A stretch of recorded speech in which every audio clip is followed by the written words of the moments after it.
Madam. I've been allotted 18 minutes by my party, so I hope I'll be able to get the entire 18 minutes. I'm starting my stopwatch now. I rise today on behalf of the All India Trinamool Congress to dissect and oppose the Finance Bill 2526. Albert Einstein famously said that the hardest thing in the world is to understand income tax. Similarly, we find it very hard to understand why this government's taxation policy continues to widen the stark divide between the two Indias. A Kuber's India for the elite and the privileged, and another, Vishwakarma's India, for the masses who are bearing the brunt of this government's economic mismanagement. We have just finished the spectacle of the Mahakumbh, with faith drawing millions to the holy Sangam at Prayag. The government is patting itself on its back for organizing the grandest spectacle that humankind has ever seen. It is a small concern that the same UP government who was unable to count the number of deaths in the Kumbh stampedes and give the country a number was magically able to insist that precisely 63 crore people had bathed in the river. Now, 63 crores is the entire adult population of India, which statistically implies that every single one of us sitting here has bathed in the Kumbh. I certainly haven't bathed in the Kumbh. Most of us sitting around me have not bathed in the Kumbh.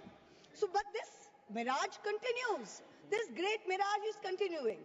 Similarly, much like the great taxation mirage that this government has created. In December 24, in response to a parliamentary question, the Finance Ministry provided certain crucial statistics on taxpayers in this country. What did we learn? We learned that there are 8 crore people in this country who filed taxes. But out of that, only 56 lakh people earn more than 15 lakhs per annum. These 56 lakh individuals, these are the engine of India's entrepreneurial and services economy. They are the only ones effectively paying direct income tax. Now with the new exemption structure, those earning up to 12.5 lakhs annually will pay zero tax. Let's be clear, income tax is leviable only on 56 lakh people out of 140 crore population. Yet, we have a massive income tax department with supernormal snooping, police-like powers and unchecked discretion operating under the pretense of enforcement. What is the purpose of this?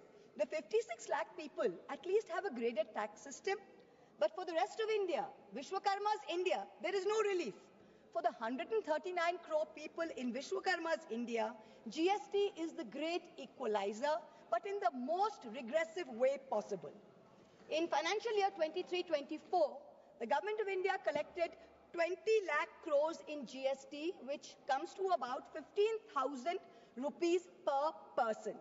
So a billionaire and a daily wage earner both pay GST on food, on transport and essential commodities. The government has done nothing to alleviate this burden. There is no discussion on reducing indirect taxes on essential commodities, no roadmap to ensure fairer wealth distribution. All social sector spending has actually seen contractions. Let me give you a few examples. The finance bill mentions an health and education cess of 4% on income tax. No problem. Everyone's happy to pay this if it goes in the right way. You're taking our money, fine. The Kothari Commission in 1966 had said that 6% of India's GDP must be spent on education. Successive national education policies, including NEP 2020, insisted 6% of GDP must be spent on education. What are we spending today? Around 4.5%. What is China spending? 6.2%. This government's own national health policy of 2017 said that public health must account for 2.5% of GDP. What is this government spending today in the last budget? 1.94%. We must be the only country with a declining spending in health. The last few years, we have come down from 2% to 1.94%. So, Madam Finance Minister, wherever you are, I hope you're listening to me. Taxpayers don't mind paying extra cess for health and education, but at least spend it. Give the country what it deserves. Food subsidies have been slashed even as inflation has bitten into rural households. Between January and December of 2024, rural inflation was 5.4%, a full 100 basis points higher than urban inflation, mainly driven by higher food prices. Manrega's still underfunded. Last year's allocation was 86,000 crores. This year's allocation is also 86,000 crores, even though there's higher demand. If you pay West Bengal its 7,000 crores, which it is due, then you are even decrease the outlay even more. This time you guillotined the food and public distribution demand for grants. There was no discussion. Yet there are certain points that everyone needs to know. This country has a National Food Security Act in 2013, which mandates that 75% of urban households and 50% of urban households must have coverage. 75% of rural and urban must have coverage. Today, 81 crore people are getting 5 kg of free rations per month by this government. This is dependent on the 2011 census. Now, the government on affidavit told the Supreme Court that we haven't had a census since 2011. We don't even know when the next census is going to be. So the government says, well, how are you going to revise the numbers? There are many poor people who are not getting rations. The new number is an extra 13 crore must be given rations. Government says, we don't know. We don't have a census. So Supreme Court says, what do you have? We have an unorganized migrant portal, the e-Shram portal. According to the e-Shram portal, 8 crore new people must be given rations. The government is steadfastly refusing to give this 8 crore people rations. Please note, these people are paying GST. They are paying GST. You're raising 20 lakh crores based on these people, yet you're not giving them 8 crores people rations per month according to the Food Security Act. Now, this kind of iniquity, I'm not comfortable with it. We certainly don't want this on our conscience. Certainly not.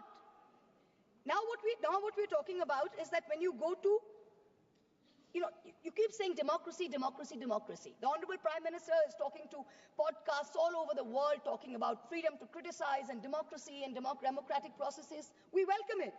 But for a democracy to function, it is vital that its electoral processes be above board and above question. The legislative department in the law ministry is the nodal department which controls all spending for elections, for polls, for appointment for the poll members.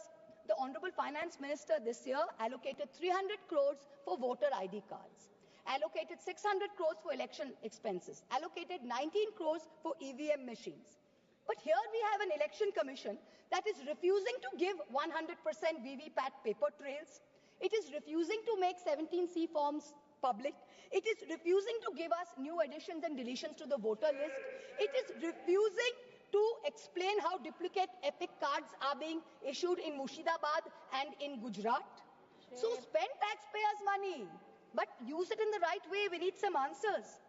Now let us examine the myth and the reality of this government's growth story. The Honorable Finance Minister claimed that India will grow at 6.5% next year. This forecast, by the way, is down from 9.2% predicted in 23-24. Just before he became RBI governor, former Revenue Secretary Sanjay Malhotra in December warned government tax officials that they should not kill the proverbial golden goose with their demands. Net foreign inflows fell to 1.2 billion between April and December, down from 7.8 billion. Private investment is weak. Manufacturing is stagnating at 17% of GDP. Rural unemployment is 9%. Fiscal deficit has come down to 4.4%. Agreed. But that's not happened because of revenue growth. That's happened because you've cut essential spending to the poor. This is economic mismanagement, not fiscal prudence. The government's obsession with corporate incentives has only favored big businessmen, where small businesses and laborers have got hurt. You slashed corporate income tax in 2019 from 30% to 22%. Has private investment picked up? No. So who have these tax cuts benefited? Let me look at just one example. Let's not forget that all tax rules are written for Vishwakarma's India, not for Kuber's India, not for favorite businessmen. When it comes to crony capitalists, there are special rules. Please listen. In 2016, there was a rule that there can be no SEZ which has only a power plant. No power plant, only SEZ. But for a very special friend, Mr. A, this was done in Godda, Jharkhand. Mr. A received not only billions in benefits during the capex phase, but receives an ongoing benefit on no import duty for importing coal, no coal cess, no domestic supply obligation. Savings of clean energy cess were 320 crores per annum. Custom tax and GST benefits were another 2,000 crores. Now that things with Bangladesh have soured, the government has said you can sell power domestically. But have you recovered the back interest and the taxes which were meant for the SEZs? Plant was built by a Chinese contractor with Chinese equipment, customs duty free, GST free, tax free, not using Jharkhand coal, not giving Jharkhand power, not paying clean energy cess, and currently employing less than 1,000 people. For some people, rules, laws, acts mean nothing. गरीब लहरों पे पैरे बिठाए जाते हो, समंदरों की तलाशी कोई नहीं लेता. Stock market investors, corporates, small business owners have all become victims of the worst kind of tax terrorism. According to the last budget receipt of July 24, total income tax under dispute was 10.5 lakh crores. This figure has doubled from 5 lakh crores in 2015 to 10.5 lakh crores now in 23. So much for the promise of eliminating tax terrorism. When you're looking at the CBDT's Action Plan 24-25, it gives us data on pending appeals. It's telling us every year there are more pending appeals than appeals which are being disposed of. So what kind of dispute resolution are we managing? It is estimated that there are 6 lakh pending appeals today. The Indian IT tax department has followed an adversarial approach. It unnecessarily pursues all appeals at all levels regardless of outcome. And all your department officials, there is absolutely no penalty on pursuing frivolous regulation. So kahin bhi kuch bhi case laga do. There's bad drafting of tax laws, different interpretations, high courts are providing divergent opinions, there's confusion.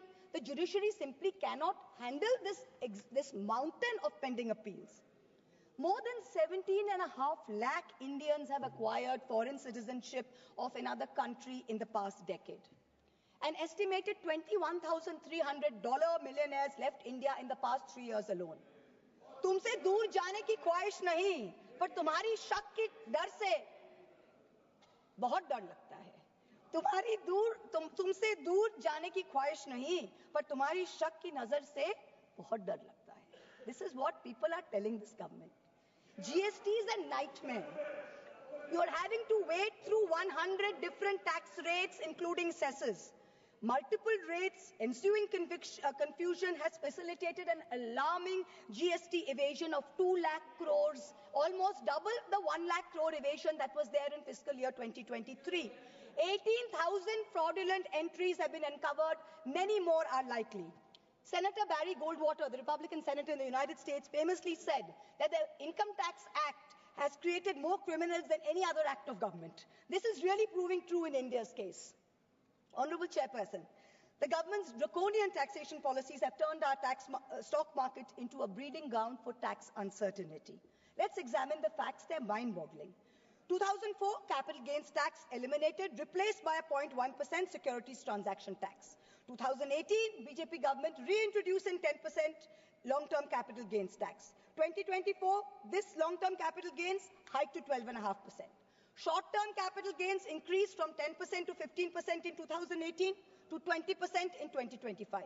Securities transaction tax hiked by 60% in 2024. Corporate dividends, once taxed at flat 15%, are now taxed